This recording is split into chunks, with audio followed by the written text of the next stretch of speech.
It's time to eat. What are you hungry for? Sit down and get ready to consume an abundance of fantasy football knowledge from Ross Tucker and John Daigle. Feed me now. I'm starving. On the Fantasy Feast Eatin' podcast. Yeah, let's eat, baby. It is the Fantasy Feast Eatin' podcast, presented, of course, by DraftKings. The crown is yours. And we don't do this very often, but we have a special guest on today's show because we're getting there. I mean, the Chargers veterans have already reported for training camp. I think by next week, pretty much every team is in training camp. So maybe next week, John and I will talk about some of the biggest questions heading into training camp. But today, John wanted to bring on his buddy. So I'll let John actually do the intro. I'm Ross Tucker, former NFL offensive lineman. You guys know that. At Ross Tucker NFL on social media. We are at Ross Tucker Pod. He is John Daigle, of course, the star for EstablishTheRun.com. You can check him out on social media at NotJDaigle. You can check us out at Ross Tucker Pod, and love those of you that watch us on YouTube, youtube.com/Ross Tucker NFL. John, I'll let you take it away, man. I'll let you do the intro. A special guest indeed, Ross, because today we have on JJ Zachariason of LateRound.com. More importantly, this time of the year, known for his late-round draft guide for fantasy football. And JJ, what I love most about what you've done historically in fantasy football is take stats, not just for talking points, but you make sure they help people win their league, that they are relevant. So why don't you tell everyone about that guide that you're actually already updating as rookies and veteran report to camps today? Yeah, so, you mentioned it. Like, I think a lot of times, data nerds like myself will often look at what correlates to next season's success. So they'll take a metric and they'll say, okay, this has an R squared of, 0.58, and so therefore it's decent correlation, so you should focus on that metric. But a lot of times that metric is already baked into average draft position and average cost. And so what I try to do is I look at average draft position expectation throughout the guide. So it's essentially looking at the number of points per game a player is expected to score at a certain ADP. And then if a player does well versus that ADP, then there's a profile associated to that. And then if he does lower or worse than ADP, then there's a profile associated with that. And I try to find trends to say, okay, who outperforms ADP at the highest rate, essentially? So it tells me then what traits do they share? What kind of metrics should we be looking at to say, okay, this is actually a metric that the market isn't adjusting for enough, and we should lean into that a little bit more. So that's what the guide from a player analysis perspective or a positional analysis perspective is all about. And then I dig into the player analysis and say, okay, this guy meets some of this criteria, this guy doesn't meet some of the criteria, and so on and so forth. When you were writing and researching for the guide all offseason, is there a certain approach that stood out based on this year's ADP and how people should be handling their home league drafts coming up? Yeah, I think that if you look year over year, oftentimes people overstate the differences in positional ADP. But when you look at last year at tight end, things were very, very different. It was more of an outlier season in the way that the market shaped that position. You had top 3 or 4 tight ends getting drafted a little bit later than they typically do. And then the next 4 or 5 tight ends were being drafted earlier. And if you recall, when you were doing drafts last year, you had this just giant cluster of tight ends. It was Travis Kelce, Trey McBride, Mark Andrews sort of at the top, but literally half a round or a round later, you were getting into Dalton Kincaid, Kyle Pitts, et cetera, et cetera. And so the market was basically telling us, we don't know what we're doing right now at the tight end position. We have no idea which tight end is really the elite tight end that we should be drafting. We're assuming that maybe 1 or 2 of these guys is going to emerge, and then 1 or 2 of them did. But one of them was Brock Bowers, who was drafted, towards the tail end of tight end 1 territory. And so if you look at this year, we have sort of the more clear-cut way that we've traditionally seen the tight end position, where you get these elite tight ends, Brock Bowers, Trey McBride. I would throw George Kittle in there still as like a big 3, and then it's kind of the rest of the position. That's what we've seen historically at tight end. But last year, if you look at top 12 tight ends by ADP, and you look at the correlation between them being drafted in the top 12 and how many PPR points per game they scored, literally zero correlation. The R squared was 0. There was no you could have just thrown a dart and been right as that's the guy who's going to be the tight end one. You know, there's fluctuations like that year to year, but it hasn't been that bad. It was a really, really bad year for tight ends unless you were one of those people who ended up drafting Brock Bowers.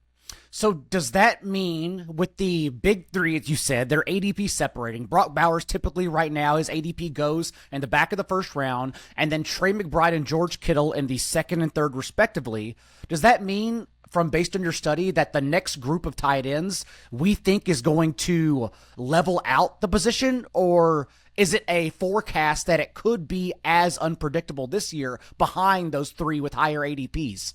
Yeah, look, I think that the next tier, if you will, like I think Travis Kelce, and it's terrible to say this because we all love Kelce, obviously. Yeah. But I think he's one of the most overvalued players in fantasy football this year. When you look at all his peripherals last year and you see the drop-offs, et cetera, et cetera. But like, you know, you look at like Sam Laporta, and the gap in ADP between George Kittle to Sam Laporta, to me, is not significant enough. You know, Laporta still has had inconsistent splits with Jameson Williams, and there's some question marks about Ben Johnson not being in Detroit. And then TJ Hawkinson, I said it on my podcast, but TJ Hawkinson is this era's Greg Olsen, and there's nothing wrong with that kind of player in fantasy. Like, they can meet expectation, but very rarely will they far, far exceed expectation unless there's a stretch in time like TJ Hawkinson, you know, when he went to Minnesota and he was getting all those looks and he was just consistently, seeing these like insane target shares that weren't sustainable. But like those kinds of players, that archetype of player is not going to necessarily, more than likely, I mean, one of them might emerge, but very rarely is that archetype of player a league-winning type player. Whereas the top three, you could see that outcome more clearly based on historical trends. And so as a result of that, if I'm drafting, I'm either getting one of those big three or I'm just waiting and hoping that I can throw the right dart in round 15, round 16 and get, you know, this year's breakout tight end. Do you have a preferred breakout tight end? And like you, I also view that second, third tier of players all the same, from Travis Kelce to Hunter Henry. I genuinely believe they all can provide windows, but also completely fail in windows and be unusable as well. But do you have a preferred favorite in the later rounds if someone waits? Yeah, I think there's a couple. You know, there's like different tiers to it. One of the trends that I've definitely found to be pretty trustworthy is, well, number one, you want obviously players in good offenses. Brock Bowers is basically the first tight end to really, really break out outside of tight end 6, who was in an offense that scored less than 2 touchdowns per game. There's been 24 of them since 2014, and Brock Bowers is the only one to exceed ADP expectation by 4 or more points per game. And awesome stat. And he's you know, a freak of nature and one of the best prospects we've ever seen in the position. So that's one thing to keep in mind. So you want a good offense. You also want tight ends who don't have very clear competition at wide receiver. And one way to just gut check that is to look at wide receiver ADP and to see if they have wide receivers on their team that are being drafted high. And so one player who kind of stands out to me and sort of that like low end tight end 1, you know, he's rising a little bit, but more high end tight end 2 is Tucker Kraft, who has the skill set, you know, the yak skill set that we really love, kind of that George Kittle-esque like trajectory, and we're hoping that maybe that could happen this year. So he's one that I'm definitely keeping an eye on, and usually younger players are the ones that break out at tight end more. But if I want to like really throw a dart and just really go nuts, I'm focusing on Brenton Strange out of Jacksonville. Okay.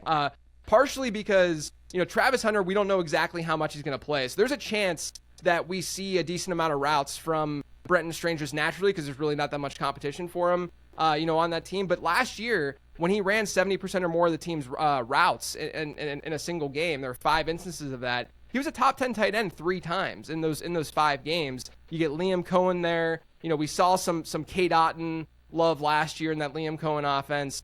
So he's probably the guy that I've gravitated towards most, you know, in that like dart throw kind of territory at tight end. Among this tight end study in your guide, you've also done a deep dive on running backs that you think are worth fading based on their peripherals from last year. Like, you've also re-envisioned the running back dead zone. As ADP changes, we should also change our view of the dead zone. Or for those just tuning in, the dead zone is typically when we think we should back out at the running back position and instead grab other positions because it provides a window for us to take elite players at quarterback, wide receiver, and sometimes tight end. So talk about this yard per route run and target share study that you have highlighted in the guide, and then we'll get into players afterwards. Yeah, so the running back dead zone is an area of the draft, as you noted, where hit rates really start to decline at running back, and all the while the opportunity cost is still pretty high because you can get really good quarterback, tight end, and wide receivers in that range. And one thing that I noticed that I was doing is that consistently I was trying to find running backs who would beat the dead zone, and there are running backs and archetypes of running backs that do beat the dead zone. Pass catchers, year 1 and year 2 players, if you want to really just make it simple and basic. It's just get young guys who catch passes. So a lot of times, like, rookies emerge out of that zone because of the ambiguity of, are they good, are they not? Well, if you're a first-round pick in the NFL draft or an early second-round pick, you're probably pretty good, and it's the running back position where we know they can just get plugged in and start playing right away. So, if you get a younger player in the running back dead zone, you're generally fine. But the other thing that's very consistent throughout every piece of research I've ever done is that fantasy gamers are still undervaluing pass catching at running back with every format. Even in a standard format where you don't get points per reception, a target is worth more than a rush attempt at the running back position. And so gamers are constantly undervaluing pass catching and overvaluing like the goal line role, right? Like the Brian Robinsons of the world, where the ceiling really is not that significant with those kinds of players in fantasy football. So one of the things I set out to sort of like look into this offseason was, okay, if we know target share is really important, what's something that can help predict target share? And one of those things was yards per route run at the running back position when looking at previous season numbers. So there's a sample of 167 running backs who were drafted in the middle rounds, which I define as RB19 to RB42. And that's from 2014 through last year. And to qualify in this grouping, they had to have run 100 or more routes in one season and the following season, right? So they were basically used from one season to the next. Of those 167, 26 of them had a yards per route run rate below 0.7 in that year N, so that initial season. And then in year N plus 1, players who were in that group exceeded ADP expectation by 2 or more PPR points per game at just a 7.7% rate, when every other group, so anyone who had a yards per route run above 0.7 was well over 24%. So it was a huge, significantly different outcome when players had low yards per route run rates versus higher yards per route run rates. So I dug into that more. Turns out players who had 0.7 yards per route run rates or lower since 2014, not a single one of them the following year hit a target share of 10% or better. And so there are players obviously this year that there's a red flag surrounding them. There's concern surrounding them because they had pretty poor yards per route run numbers last season. Don't go anywhere. Got to pay some bills real quick. All right, we got the weekend coming up. Again, they come at you fast. I guess I count Thursday as the start of the weekend in my world, at least in the off season, which means it's Labatt Blue Light time. Buy beer, get gear at a minimum. If you haven't done this yet, rewards.labattusa.com. Just check out their gear. Like, I guarantee there's multiple items that you will be like, I must have those. And it's easy. All you have to do is drink Labatt Blue Light to get them. Rewards.labattusa.com. And I think one of those players you highlight in the guide that has a red flag that will be going quite high in home leagues based on the results he had last year is Chuba Hubbard. Yeah, I like Chuba. I live in Charlotte, so Chuba, don't get mad at me for saying this, but I think that we have to be realistic when we look at his yards per route run now for multiple seasons has been low. Last season, he became sort of the default back in that backfield. He performed great. Like he had a great season, obviously. But if you look at the instances where they had legitimate competition in that backfield when Jonathan Brooks was healthy, they started to use that second running back a lot more than when the running back wasn't active and wasn't healthy. And I think, a lot of us look at Dave Canales and what he did in Tampa Bay the year prior, and Rachaad White was a bell cow, with Dave Canales. And so we got hyped up about Jonathan Brooks, obviously, whenever he was drafted there. And then we see Chuba be a bell cow last year. But a lot of last season, in my opinion, was due to the fact that they just had a lack of competition for Chuba in that backfield. I don't think they want to use Chuba necessarily in that way. And then you look at their moves this offseason, this really associates with the target share stuff that I was just talking about and the yards per route run stuff. What did they sign? What did they do? They signed Rico Dowdle, who can play a pass catching role. We know that. And he can be a pass block, sit there in pass protection. And then they draft Trevor Etienne, who as a pass catching prospect. Like that's what he does. That's why you would want that player on your team, is to be dynamic out of the backfield through the air. And so I look at Chuba Hubbard's 12% target share last year, and I say to myself, there's a legitimate chance, based on his yards per route run, based on these moves that the Panthers made, there's a legitimate chance that Chuba Hubbard only sees like a 7% target share this year. And if that happens, it's going to be very, very difficult for him to live up to ADP expectation. And to add to your point, we did not see much of Jonathan Brooks, but in that second game you talked about where Chuba finally had competition towards the end of the year, Brooks quietly out-targeted him 3-0 and out-touched him inside the 5-yard line. Had Brooks been healthy for that last month, he probably was on a trajectory to cap Hubbard altogether, rather than Hubbard being that league-winning workhorse that he was. And that's only the Panthers' backfield you've discussed. There are many other ambiguous backfields around the league that it also include the Titans. So does your research give you a lean on whether it's going to be Tony Pollard year 2 under Brian Callahan or Tajay Spears being drafted later? Look, I view Tennessee similarly as I view Carolina, in that I think that last season they wanted to use that backup running back more than they actually did. You know, obviously Tony Pollard every week was on the injury report, and we're like, oh man, this is the week that Tony Pollard's not going to play, and then he'd go out and he'd carry the ball 22 times, right? Yeah. But if you look at what they have in Tajay Spears, he's very dynamic out of the backfield. You know, I don't think that he's necessarily a bell cow back. Very dynamic out of the backfield. Almost a 15% target share as a rookie, which is very rare to see. About a 10% target share last year, which is still very, very strong. He had good yards per route run rates through his 2 seasons. And you look at Tony Pollard through the air, going back to the yards per route run stuff, he's not in the red flag territory per se, but he's in the orange flag territory, if that makes sense, right? He's like almost there to just based on his previous season yards per route run numbers. So I think Tennessee is a situation where we might see more of a split backfield than we did last year. You know, does that mean that I'm going to go after Spears more than Pollard? Maybe just because of cost, but it does mean that I'm probably going to be a little bit underweight on Tony Pollard this year. It's not as ambiguous and allowing us to draft them later on as the Titans backfield, but I do want to get your thoughts on the Chargers too, because I think a polarizing tier in drafts begins with Omarion Hampton, who could go logically jammed in with Devon Achane, Derrick Henry, and Bucking Irving, or if people were wanting to leave him later for the Chase Brown, Kyron Williams tier, that would be okay too. My research this offseason so far, the last decade, by the way, before a player even touches the field, his draft capital alone for a rookie running back has accounted for 35% of his fantasy points in year 1. So Hampton, to me, already has like a good leg up here. But how are you handling the Hampton-Najee Harris situation? Yeah, I mean, obviously this fireworks incident with Najee Harris has made it a little bit easier to lean in on Omarion Hampton, because the way I see it with Harris, it's like, all right, let's say that he's not fully healthy for, in August when preseason starts, and he's like, if Omarion Hampton is getting first team reps consistently and Najee Harris is not on a new team, I mean, I think we're going to lean with the younger, more talented back pretty comfortably, right? And there's a chance that if Hampton, that as a result, Hampton starts the season as more of the clear-cut starter than we otherwise thought based on that incident.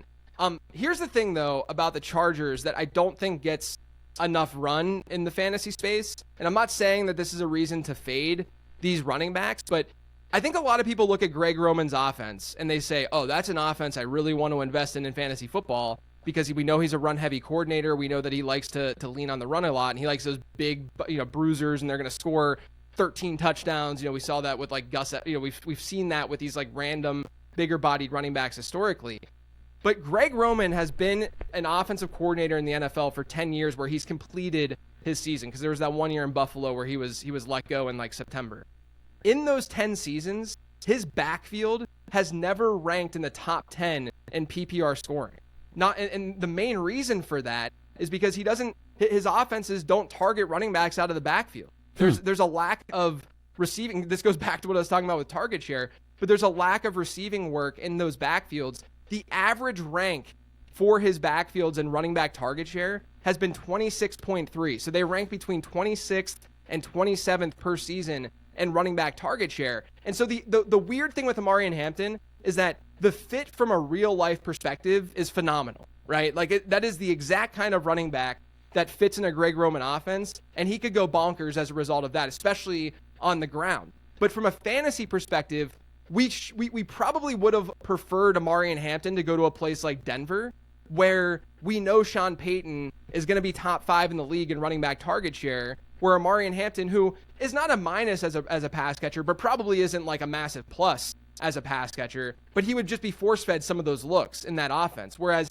in Greg Roman's offense, he might not be force-fed those kinds of looks, and that's a little bit scary. So I don't mind Hampton where he goes. He's rising a little bit because of the fireworks incident and all that kind of stuff. Like, I think he's fine in that like RB 15 to 20 range. But when you start to compare him to a Breece Hall type, or you mentioned even like Chase Brown, or Kyron, that's where I start to get a little bit worried, because we have a base of those guys showing us a top 5 ceiling in offenses that'll likely target them a good bit, and we just don't know that with Amari and Hampton right now. And one more ambiguous backfield where all 3 players are available in the much later rounds than a Hampton or Najee Harris is the Jaguars, with, in order of ADP, Travis Etienne, Tank Bigsby, and then Bashal Tutin, who in home leagues is probably going to be left until the last round as a sleeper. So your thoughts on Jacksonville's running backs? Look, I'm a big Bashal Tutin guy. Even before the combine, when he broke the combine with his 40, his speed score's out of control now because of that. But Tutin, analytically for me, within my prospect model, one of his top comps was Kenneth Walker. A player who has a lot of burst. He's not as good as Walker as a prospect, don't get me wrong, but a player who has a lot of burst. He can catch passes out of the backfield. He showed that throughout his time in college, both at Virginia Tech and A&T. But I think Tutin is an explosive player, and that's the kind of guy that you want to draft in fantasy football. These big play talents with this ambiguous upside of, we don't know exactly what Bashal Tutin is, but the market is also pricing that in, right? Like, Tutin is a double-digit round pick, and like you said, in home leagues, he's going to go even later. So if I'm looking at this backfield, I'm more interested in Travis Etienne than I am Tank Bigsby. Mostly because going back to the target share stuff and knowing how important target share is for running backs, Tank Bigsby, he was great last year on the ground, but through the air through 2 years, it's been the struggle bus. I mean, it has not been great. He has 16 total targets through 2 seasons. His yards per route run in his career is 0.36, which is beyond horrific. It's very, very bad. So I don't see a scenario where Tank Bigsby is a full bell cow back in this backfield. And the reason that you want to attack these ambiguous backfields is because you want one player to emerge and become that bell cow. So as a result, I think that the odds are, in Travis Etienne's favor, and then Bashal Tutin maybe later in the season. And then, they have LaQuint Allen is there too to make this even more difficult. LaQuint Allen was one of the best pass catching prospects in this running back class. I wouldn't be surprised if later in the season he gets some run too. But right now, I like Tutin the most as a value because I think that there's a chance that he sees some work to start the year, and if we see something, then we can kind of act on that in our season-long leagues. And I think the safer bet would be Travis Etienne, while Tank Bigsby is more of just a best ball player. I use the term sleeper there for Tutin as well, but I understand that sleeper is an entirely relative and personal subject based on who you ask. And so I'm still going to reiterate here for you, though, based on the guide and your research, are there a couple quote-unquote sleeper running backs that stand out based on ADP? Yeah, I mean, I think there's a couple. Jaden Blue is one out of Dallas, where you look at the competition there. You have Javonte Williams, who couldn't stick around with Denver on a cheap deal and hasn't been the same since his knee injury. I think they're going to try out with Javonte to start the year, but Jaden Blue is a dynamic player. I think that there's a chance that they use him at, I'm not saying that he's as good, but use him as sort of like a diet Jahmyr Gibbs in Dallas, where Javonte Williams is sort of like an early down guy, maybe gets some of the long down and distance because of his pass pro. And then Jaden Blue just sees a lot of work through the air, was a great pass catcher in college, and he's really electric with the ball in his hands. So I like Jaden Blue amongst some pretty mid running backs in general and some pretty replaceable running backs in that backfield. And then to dig a little bit deeper, Rashard Smith out of Kansas City. I really, really liked his profile coming out. I'm a big fan of pass-catching running backs. He's a converted wide receiver, went to SMU last year, carried the ball 235 times, and did it just fine. He looked great. You look at Kansas City, obviously Andy Reid is an offensive mind who can get these kinds of players the ball in the right areas of the field. There's question marks about Isaiah Pacheco and the way that he finished last season. I think it was injury-related, but what if it's not? So you put that all together, I think Brashard Smith is just a really, really fun prospect and someone that we should keep an eye on. By all accounts, Brashard Smith was also the best player at the Senior Bowl as well. And Ross, everything that JJ just mentioned, I'm not kidding when I say that's just a taste of what everyone can get at lateround.com with his late round fantasy football guide. And you can check him out on social media at Late Round Quarterback. John is at Not J Daigle. I'm at Ross Tucker NFL. We are at Ross Tucker Pod. That was fantastic. I was taking notes the whole time. Excellent work, gentlemen. I loved it. I'm stuffed. We're done. Thanks for tuning in to Fantasy Feast. Make sure to also check out the Ross Tucker Football Podcast, Even Money, and College Draft, all on the DraftKings Network, YouTube, or subscribe to the podcast on your favorite platform.